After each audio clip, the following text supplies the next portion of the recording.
Did you know that in life, there is a type of parent who can very easily raise their child to develop psychological problems? They like to use two sets of standards to judge their children, but these standards often contradict each other. For example, when you take your child to buy shoes, you say, pick whichever pair you like.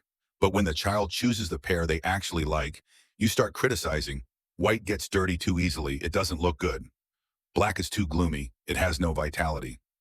In the end, you force them to buy a green pair that you like. As a result, the child becomes unhappy, starts sulking and acting out. And then you scold them for being ungrateful. I already bought you new shoes. What more do you want? Or take another example.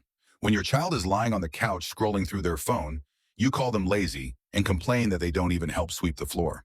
But when the child actually picks up the broom and starts sweeping, you criticize them for not doing it properly. These kinds of parents usually share one common problem. They don't keep their word, and their standards keep changing. One moment they say seriously, you need to learn to be independent and make your own decisions. The next moment, when the child truly makes a decision, suddenly nothing looks right to you and you feel the need to interfere in everything. So no matter what the child does, it's always wrong. This kind of contradictory logic is called a double bind in psychology. To put it plainly, it is a hidden desire for control. The child is wrong if they do this, wrong if they do that. But is the one who's really wrong actually the child? In reality, many times before you even ask your child a question, as long as their answer doesn't match what you want to hear, you become angry, suppress them, and criticize them. Right or wrong depends entirely on your mood. You use this method to maintain your authority and control every aspect of your child's life. Children who grow up in such families often feel that everything they do is wrong and can never figure out what their parents truly want. Over time, they may develop into a sensitive, fragile, people-pleasing personality, or someone who easily feels overwhelmed and loses emotional control at the slightest emotional fluctuation. In psychology, there is a very ironic dark joke. A man raises a dog and names it Don't Move. Every day he shouts, come here, don't move, or don't move, come here.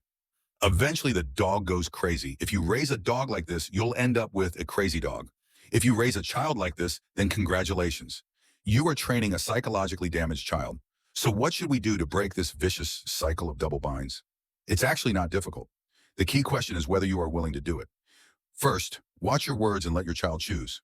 If you've said they can choose, then as long as it's not a matter of principle, even if they choose red with green, you should still praise them for having good taste.